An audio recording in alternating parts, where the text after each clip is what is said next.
A TV Brasil Central apresenta mais um episódio da 7ª temporada do TBC Memória. Ao longo da história, a construção da estrada de ferro levou ao progresso e abriu possibilidades econômicas para as cidades. Em Goiás, o maior exemplo foi o sudeste do estado, ainda hoje chamado de região da estrada de ferro. Mas os trilhos chegaram também em outras partes do estado, como foi o caso de Anápolis, com a estrada de ferro Goiás. Lá, o auge não durou muito. 41 anos depois da inauguração, os trilhos foram retirados da cidade. Mas por que durou tão pouco tempo? Por que Anápolis abriu mão do meio de transporte ferroviário? Quem vai responder a estas e outras perguntas é o estudioso no tema e ex-coordenador do Museu Histórico Estação Ferroviária de Anápolis, Jairo Alves Leite. Olá, Jairo, um prazer te receber aqui. Muito obrigado por ter vindo de Anápolis conversar com a gente. Obrigado, Enzo. Obrigado à TBC, né? E esse programa tão importante que é o TBC Memória. Jairo, a estação foi inaugurada em 1935, mas já tinha muito tempo que se pensava em levar os trilhos para Anápolis. Vamos voltar aí na história. Isso. É importante, a gente até remonta, né, essa chegada dos trilhos no Brasil com o Barão de Mauá, que ali na época do Império ainda queria trazer para o Rio de Janeiro, aquela região, mas muitos políticos viam a necessidade de adentrar ao interior do Brasil, que seria aqui esse coração do Brasil aqui. Então, já se pensava, logo depois dessa primeira inauguração, daquela primeira estrada de ferro de 14 quilômetros lá no Rio de Janeiro, Leopoldina, né? Leopoldina. Aí o que acontece? Pensava-se chegar até Minas Gerais passava por Goiás, até mesmo pela capital, Goiás, passava pelo Rio Araguaia e chegaria até Cuiabá. Então, esse era o projeto mais antigo. Com o passar do tempo, foi chegando ali próximo ao ano de 1900, já se pensava até a cidade de Goiás, não mais. Por quê? Porque pensava-se por outra região chegar até Cuiabá, saindo do sudeste, não passando por essa região aqui onde é próximo aí, Ipameri, Silvânia, Anápolis, né? Mas aí esse período aí foi a partir dos anos de 1900. 1911 começou a construção de Araguari, com rumo a Goiás, ali no Parnaíba, no Rio, né, até chegar ali, e posteriormente, em 1912, já chegava até Roncador. Então, a partir de Roncador, começou essa história da estrada de ferro.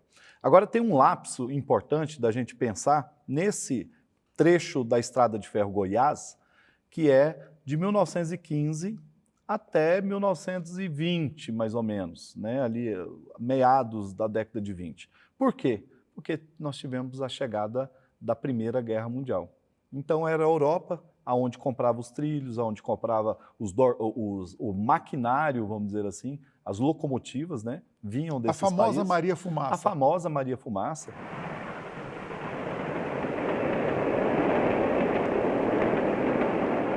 Então, teve esse lapso, atrasou, né? Teve a Primeira Guerra Mundial. E depois começou de novo a construção por diversas cidades, chegando na década de 20 já era para chegar em Anápolis, né? Foi escolhida ali uma região, na Vila Góes hoje, para quem conhece Anápolis, perto do Colégio Patronato Mazarello, né? Ali ia ser a estação. Então, o centro ficava mais afastado e a estação ficava por ali, ia se desenvolver naquela região. Só que, com o passar do tempo, não chegou e, em 1926, alguns empresários, alguns fazendeiros falaram, não, vamos doar essas terras aqui próximo, ali onde era o cemitério da cidade, que hoje é a Praça Americana do Brasil. Então, foi doado aquela região, né? Então, mudou os planos da Vila Góes para onde é a Praça Americana do Brasil, foi desativado aquele cemitério, o Campo Santo. Quem tinha dinheiro, famílias que tinham dinheiro, retiraram para o novo cemitério, que é o São Miguel, que é um pouco mais acima. Ficava como se fosse no âmbito rural, vamos dizer, daquele antigo município. Aí, né? abriu espaço para a linha de ferro. Abriu espaço. Então, foi lançada a pedra fundamental no dia 28 de agosto de 1933. Né? E quem era o responsável? Aquele que mapeou o traçado dos trilhos e também 3 estações, né? Porque às vezes a gente pensa assim, Anápolis só tem uma estação. Não, nesse período de 1935, de 33 a 35, foi construído 3 estações.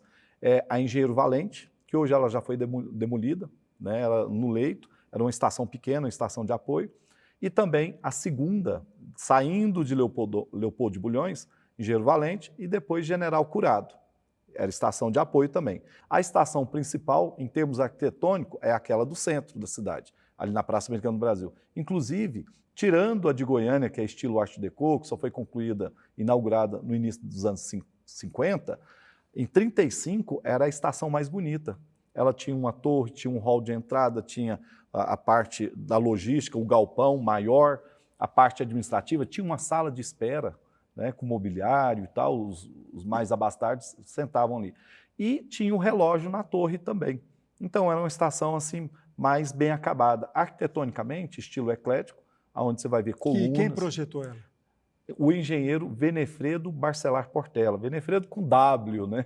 Barcelar Portela. Que ocorreu que lá na inauguração, em 35, homenagearam ele no dia da inauguração, no dia 7 de setembro, com o nome da rua. Então nós temos uma rua importante no centro da cidade que chama Rua Engenheiro Portela. Agora nós estamos falando aí em 1935, o auge do Estado Novo, Getúlio Vargas, né? A marcha para o Oeste. Tem alguma relação? Tem.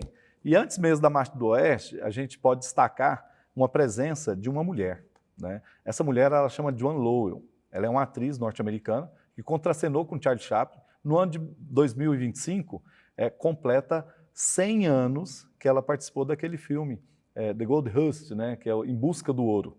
Ela vem para o Brasil em 1935, não vem para Goiás, ela vai para Santos, combina com o capitão do navio e ela mora um pouco ali em Santos. Aí ela, ouvindo falar que o governo tinha interesse para a Marcha para o Oeste, um empresário que combinou com um fazendeiro ali naquela região do Vale do São Patrício, próximo a Jaraguá, né, de fazer uma estrada numa grande fazenda. Para quê?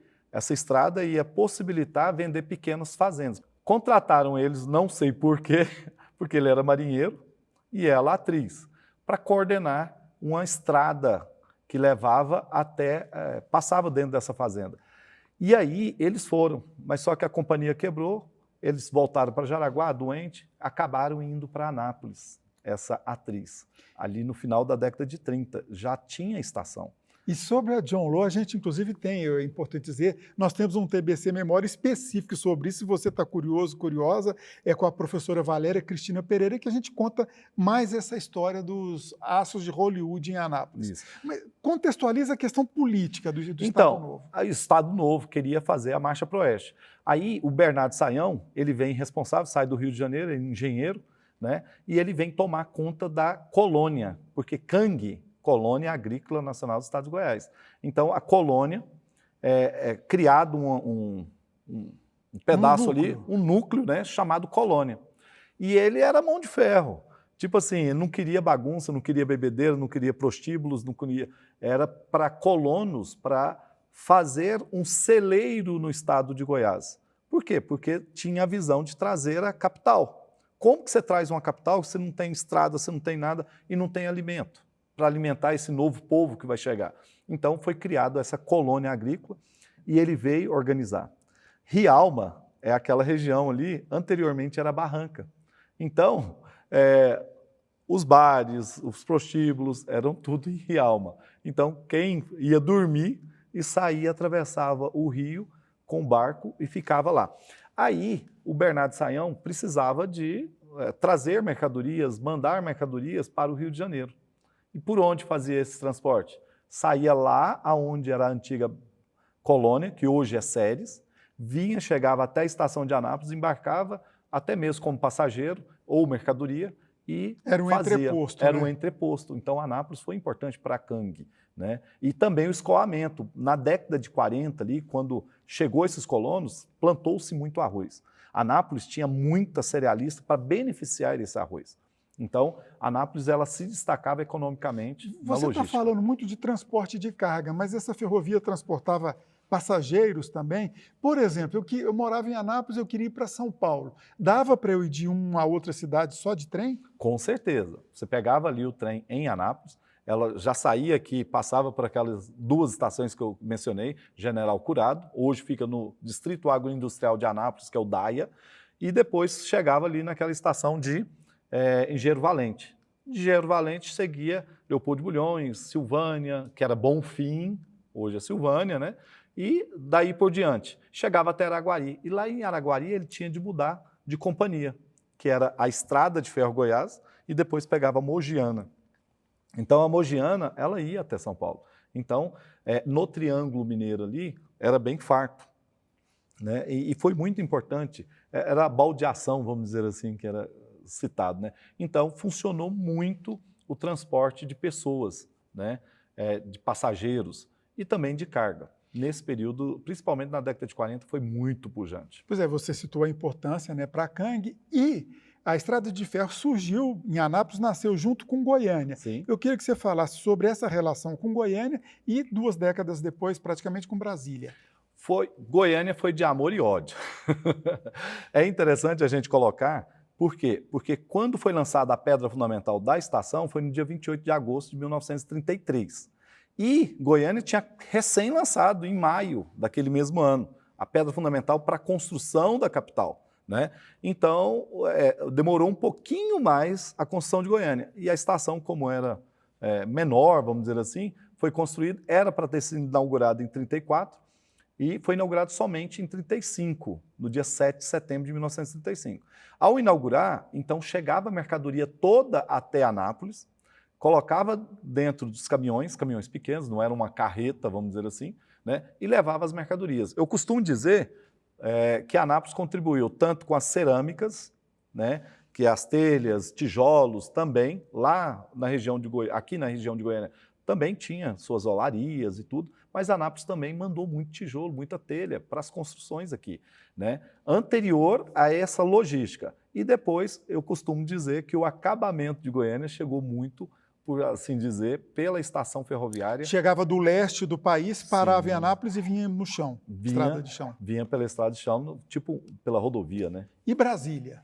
Brasília tem um fato muito importante, que é a assinatura da mensagem ao Congresso Nacional, né, que era para ter sido assinado em Goiânia em 1956, acabou sendo assinado em Anápolis. Hoje nós temos um marco lá importante que vai ser restaurado, né, que é a Casa JK no aeroporto, mas Brasília foi importante. JK foi um audacioso, vamos dizer assim, né, que ele veio abrindo estradas, porém usou-se muito a Estrada de Ferro Goiás, né? E qual que era a estação? Era a estação de Anápolis, era a ponta da linha da Estrada de Ferro. Então chegou, nós temos fotografias aí dos vergalhões que chegavam até aquela estação de Anápolis para a construção de Brasília. Então essas fotografias relatam muito bem essa importância que Anápolis teve, né? Tanto na construção da capital, posteriormente a CANG, ajudou muito a CANG, a escoamento de produtos, por exemplo, né? E a chegada de pessoas, como também a construção de Brasília. E agora tem uns fatos aí que a gente vai percebendo essa importância, né? Quer dizer, o auge dessa ferrovia, que era a importância tecnológica, vamos dizer assim, que era o transporte, que era a ferrovia, né? Aqui no coração do Brasil. Falamos do auge, vamos para o intervalo agora para a gente voltar falando sobre a decadência da Estrada de Ferro em Anápolis. Com certeza. TBC Memória, ajudando a preservar a história de Goiás.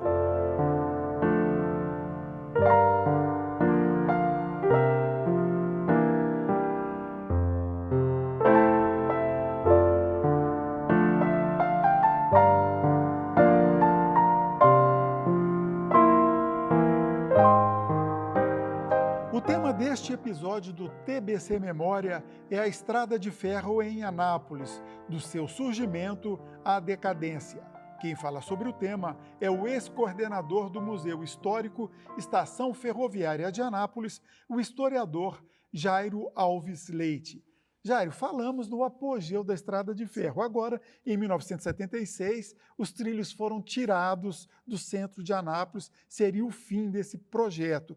Por quê? qual o motivo que a estrada de ferro foi tirada de lá? E é interessante porque o início da construção, vamos dizer assim, em 1956, né, de Brasília. Teve até nesse momento um grande auge. Mas em 76, 20 anos após, você percebe essa decadência pujante, né? Mas nesse decorrer, a gente pode destacar alguns fatos importantes. A construção de um bairro novo, planejado, um bairro super importante atualmente para o município de Anápolis, né, que é o bairro Jundiaí. Aí ele teve ali aquela divisão entre a parte residencial, bem planejado, com entrequadras, que hoje em dia, infelizmente, não foi respeitada até no momento, mas é um bairro nobre hoje da cidade de Anápolis. Porém, nós tivemos uma região ali que foi considerada o Jundiaí Industrial, né? E é importante que antecede ao Distrito Agroindustrial de Anápolis, que é o DAIA, né? E nesse distrito, nessa região Jundiaí Industrial, foi construído na década de 50, no início da década de 50, uma estação chamada Engenheiro Castilho, né? E também construiu um galpão grande. Esse galpão é o primeiro galpão, o único galpão ferroviário do período da Estrada de Ferro Goiás, ali do lado dessa pequena estação, nesse bairro Jundiaí. E o que ocorre? Passava por ali, com a chegada da Estrada de Ferro, passava por ali esse trem que ia até o centro. E como era sinuoso e a cidade invadiu, a urbs invadiu os trilhos da Estrada de Ferro, tinha muito acidente. Tanto o trem batendo com o carro, o trem passando por cima de pessoas, cortando pessoas ao meio, uma coisa assim, né? Por falta de organização, né? Fazer a chancela ali nas ruas, dentre outras coisas, os cuidados, vamos dizer assim, do poder público. E não ocorreu e tinha uma briga, né, com essa situação. Era importante ter a estação ferroviária, a ferrovia ali até no centro da cidade. Por quê? Porque no centro da cidade nós temos ali nas proximidades grandes galpões, armazéns, que eram cerealistas, os armazéns mesmo, as fábricas, né, que abastecia e recebia a mercadoria que chegava na estação.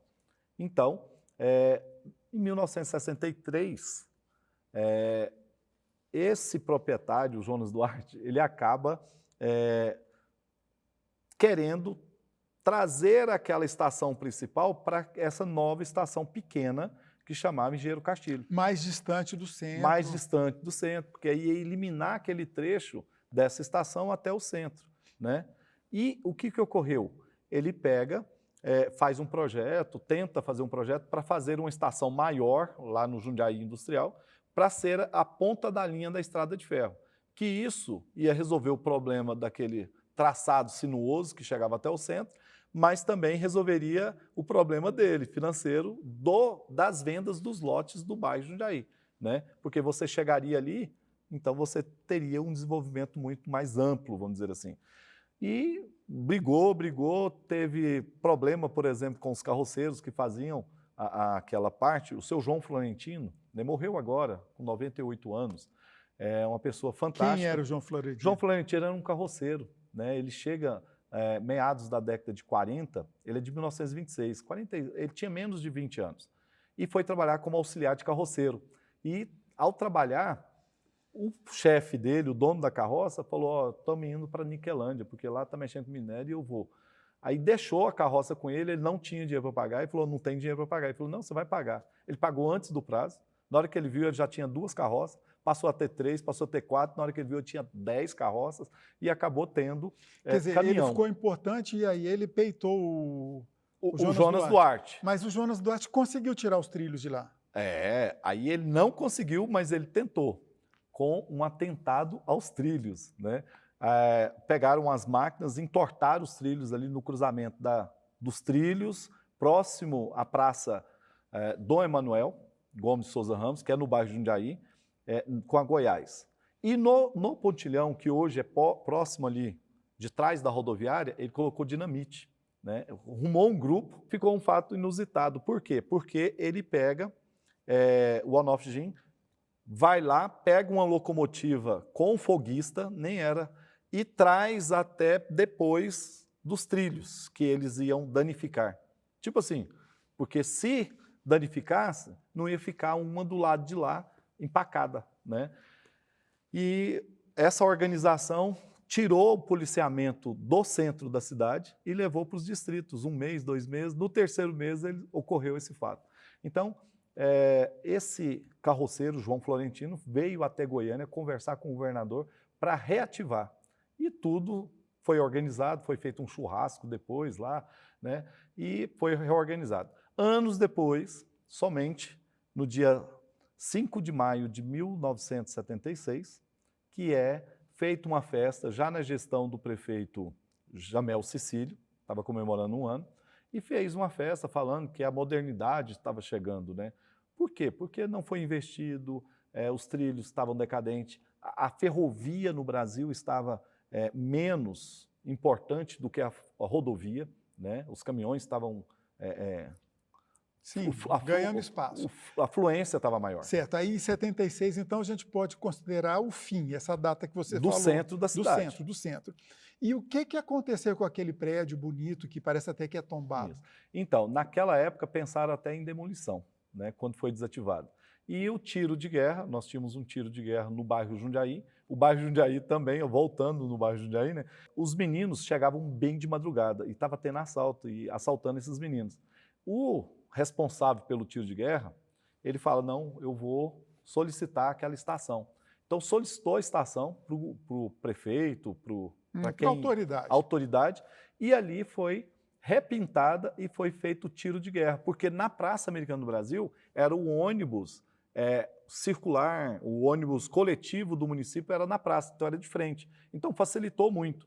E foi o que ajudou a preservação nesse período, final da década de 70 até meados da década de 80.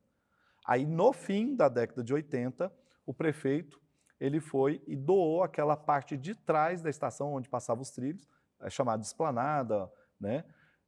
E tinha uma casa do chefe da estação. Doou para quem? Para a companhia de ônibus municipal, a concessão. E acabou que foi feito um terminal, demoliu essa casa, foi feito um terminal atrás da estação. No governo seguinte, Dona Apolino de Faria, ele faz o tombamento, um tombamento municipal. Mas parte da área já estava invadida. Já estava invadida, a parte pelo menos dos trilhos, né? E esse tombamento. E não foi feita uma reforma. Aí volta o antigo prefeito anterior, e acaba doando a parte da frente da estação, onde os caminhões estacionavam para pegar mercadoria, ou chegar com a mercadoria ali para a estação. E foi feito um terminal. Então é conhecido como Terminal 2. Então ela ficou no meio dos 2 prédios do terminal urbano, ela ficou ilhada, quem passava na rua não tinha visibilidade nenhuma do bem tombado, e percebemos que Anápolis tem uma imigração muito forte, além dos sírios, libaneses, italianos, japoneses, nós temos muitos europeus também de outras regiões, que chegavam em Anápolis pela estrada de ferro. E o que eu pensei? No museu não cabe esse novo acervo, então vamos reorganizar aquela estação. Nós pensamos em retirar o terminal todo do centro. Conseguiu retirar? Todo não, porque aí acabou que a gente teve de entrar no Ministério Público e acabou tirando a parte da frente do terminal, seria o Terminal 2. E é onde hoje funciona esse museu, que você inclusive era diretor? Eu era coordenador do Museu Histórico da cidade, que é o antigo, uma casa antiga, e mais a estação.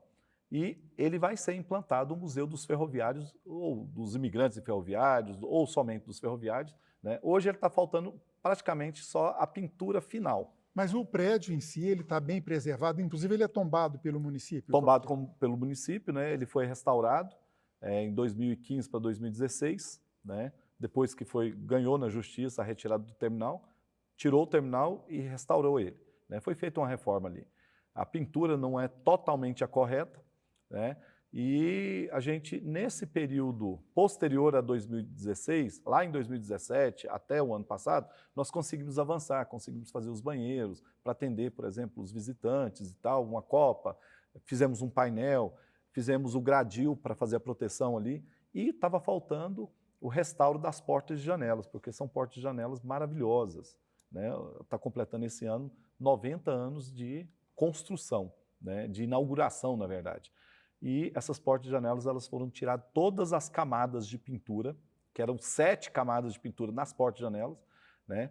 E tinha um ou outro lugar que tinha estragado, a gente conseguiu o restauro. Recupera a pintura original. Recuperou na madeira, passou um verniz fosco, tá maravilhoso. Olha que bacana, maravilhoso. bacana mesmo. Parabéns. Jário, para encerrar, nós falamos da Estrada de Ferro Goiás, que foi inaugurada em Anápolis em 1935, saiu em 76. Tá, mas hoje passam pelo município de Anápolis outras vias férreas, né? Para que o telespectador não se confunda, explica direitinho. Isso. A antiga Estrada de Ferro Goiás, que na época era escrito com Goiás com Y e Z, né? EFG, a Estrada de Ferro, ela funcionou até a década, até hoje em dia, né? Ela foi mudando de nome, FCA, né? Hoje em dia é FCA.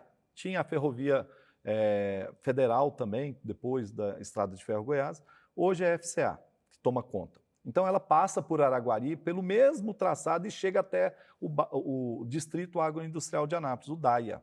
Ela passa de frente àquela estação General Curado, que é uma estaçãozinha pequena, que ela foi tombada agora em 2015 pelo município, porém ela não está restaurada, ela vai ser restaurada também. Passa ali pelo Porto Seco, né? Que é na BR-060, né? Não chega, o DAIA é na BR-060, mas só que aí tem uma GO ali que também corta o DAIA, que é a via principal ali que vai para Leopoldo Bulhões, Silvânia e tal, né? E na Granol, em outras empresas, funciona ainda a antiga Estrada de Ferro Goiás, com o nome hoje, a responsável é a FCA. E a polêmica Norte-Sul, ela passa por Anápolis? Passa por Anápolis, ela vem por outra região, né, do Sudeste, por outra região, e sobe o Goiás, passa por Anápolis e vai até o Maranhão para desembocar lá no mar, né? Jairo, o nosso tempo acabou. Te agradeço muito ter deslocado até Anápolis. Parabéns pelo trabalho de preservação. Obrigado, é um prazer e está de parabéns mesmo na TBC com esse programa, que eu acho que é muito importante, porque guarda a memória e a história do Estado. Em nome de toda a equipe, eu agradeço. TBC Memória, ajudando a preservar a história de Goiás.